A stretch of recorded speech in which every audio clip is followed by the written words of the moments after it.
We have all been taught that we should study well to get a degree and a secured job to enjoy our retirement life after the age of 66. Have you ever thought, what is the use of enjoying a life at the age of 66? There are some people who have retired at the age of 30 and are living life of their choice. So if you want to earn more money faster, then you have clicked on the right video. But we're not talking about a get-rich-quick scheme.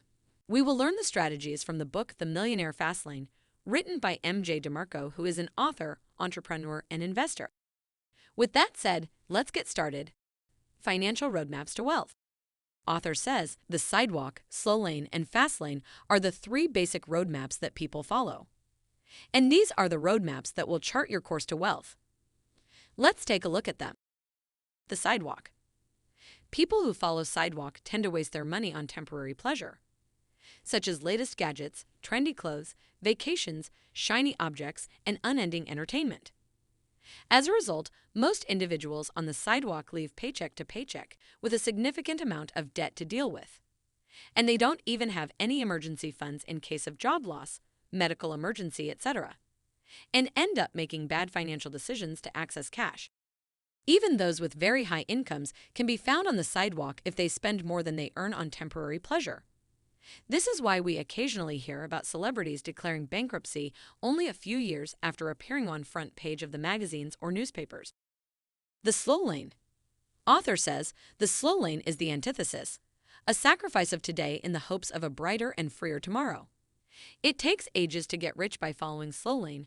We spend the majority of our lives spending as little money as possible, especially with the aim of saving up for something bigger and look for discounts or wait for Black Friday sale in the hope of retiring early and enjoy our life.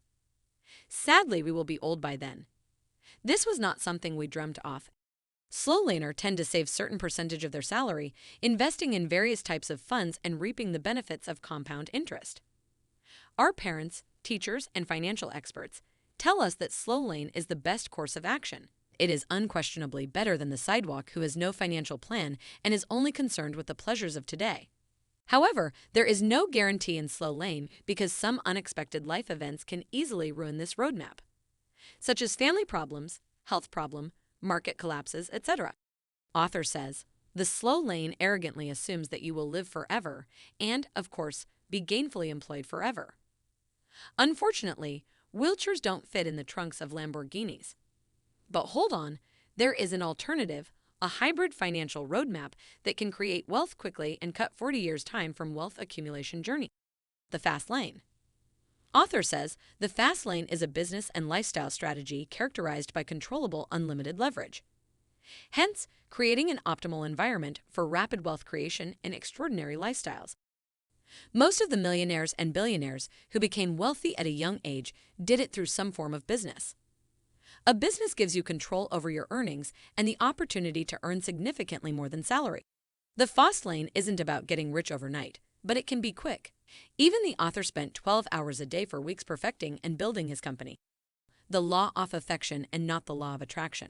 The Law of Effection states that the more lives you affect in an entity you control, in scale or magnitude, the richer you will become.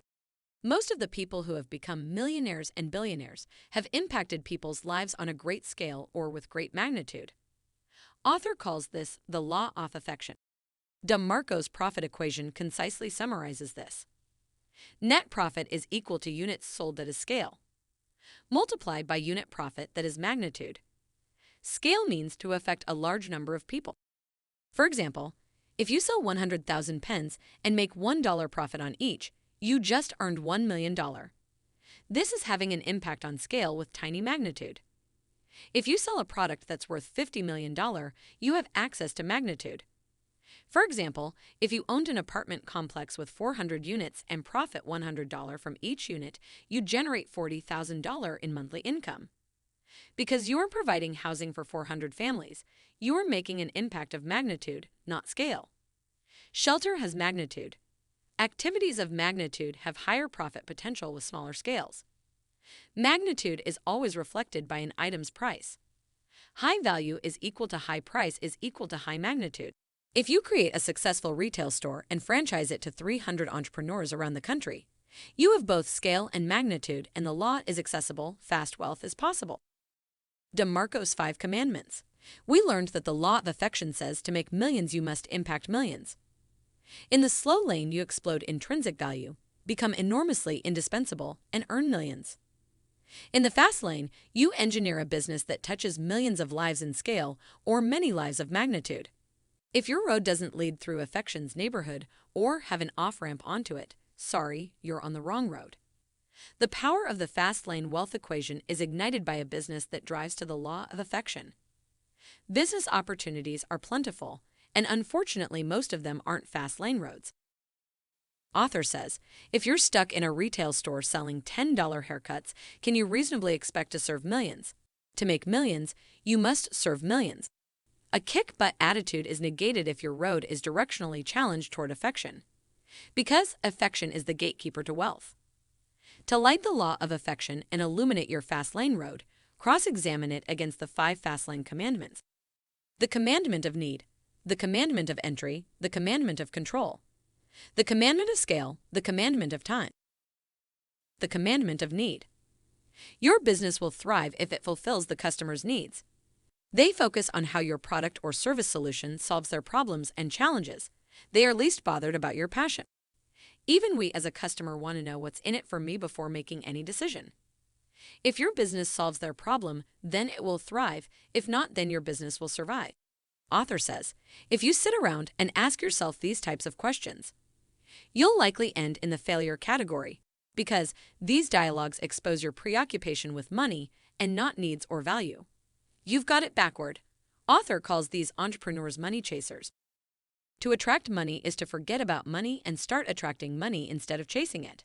Money is like a mischievous cat. If you chase it around the neighborhood, it eludes you. It hides up a tree, behind a rose bush, or in the garden. However, if you ignore it and focus on what attracts the cat, it comes to you and sits in your lap. Money isn't attracted to selfish people. It is attracted to businesses that solve problems. It's attracted to people who fill needs and add value. Solve needs massively and money massively attracts. The Commandment of Entry. Earlier, the big buzz was make millions on eBay. Now you must be wondering if you can make millions of dollars on eBay. Yes, this is true. But the people who made millions were the early adopters, eBay and founders. They drove the fast lane. Even if you create your account on eBay and start selling your product, do remember that there are millions of other people who could do exactly what you do, and your business will not survive because this opportunity eventually violated the Commandment of Entry. The Commandment of Entry states that as entry barriers to any business road fall, the effectiveness of that road declines while competition in that field subsequently strengthens. If you are looking to start a business, then look for a business that has a high barrier to entry.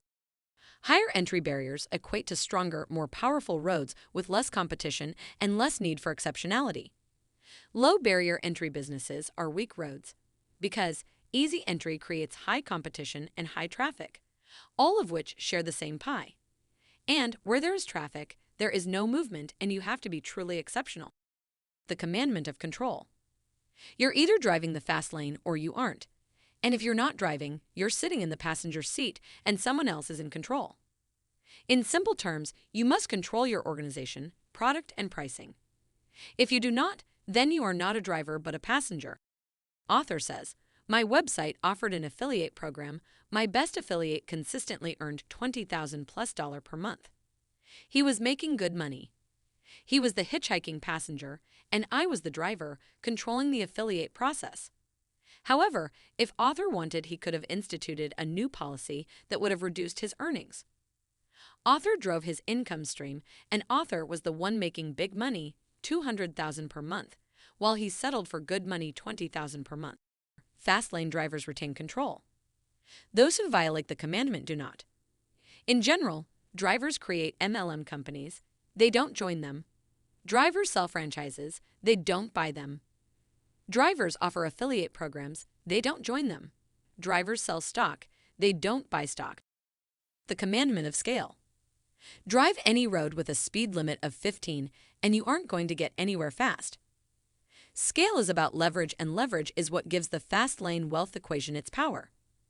When your business road violates the Commandment of Scale, wealth acceleration is incarcerated within constricting speed limits. Business leverage is like a playing field or a habitat of water. You can choose to inhabit the ocean or a pool at the local park. There are 6 business habitats: local or community, county or city, statewide, regional, national, worldwide. Scale is difficult to find locally or in a pool that fits only a small number of people. Sure, it can be done, but it requires magnitude, and magnitude doesn't come cheap. If you own a tanning salon, your habitat is local. If you own an upscale restaurant, your habitat is county or city. If you own an internet company, your habitat is worldwide. The larger the habitat, the greater the potential speed or leverage of your fast lane. The Commandment of Time. The final fast lane commandment is the Commandment of Time. The Commandment of Time requires that your business detach from your time. Jobs are time trades for income, and yes, so are some businesses. Let's say you have started your business and amassed a big fortune, but does your business guarantee detachment from time, or do you spend your quality time with your family? Some business owners are married to their businesses because their businesses violate the Commandment of Time. While giving up your heart and soul for a business is perfectly normal in startup, growth, and maturation stage. But author says that isn't a prescription I'd want to endure for 40 years. Author gave an example of Ashlyn Gardner. She loves the arts and literature. Following the prophetic advice of gurus, she sets off to do what she loves. She opens a coffee shop featuring art of local artisans and hosts weekly literature readings. Her new business kicked off with a bang and is the source of excitement and eagerness. However, after 2 years, her business normalizes and the luster fades into hardship. Ashlyn realizes that she doesn't own her business. It owns her. She wakes at 4 a.m. to open the shop and has to be there at 8 p.m. to close the shop. The never-ending nature of business seemed like a constant annoyance at the back of mind. Employees come and go, and the good ones demand more money than she can't afford. Her social life dies and her boyfriend breaks up with her because she never has time. Ashlyn considers hiring a general manager in order to recapture her time and her life. Unfortunately, hiring a GM would reduce her profit margin. She won't work the business for free, and the cost to her life isn't worth the profit she makes. 3 years into the business, she closes up shop and looks to return to the ranks of employee over employer. Author says, Ashlyn didn't fail at business. Her coffee shop was successful and earned her a modest living. Where did she fail? She failed the Commandment of Time, and upon entering this business, like most business owners, didn't think it through past the excitement of the newness. The Commandment of Time asks, can this business be automated and systematized to operate while I'm absent? Are my margins thick enough to hire human resource seedlings? Can my operation benefit from the introduction of a money tree seedling? How can I get this business to operate exclusive of my time?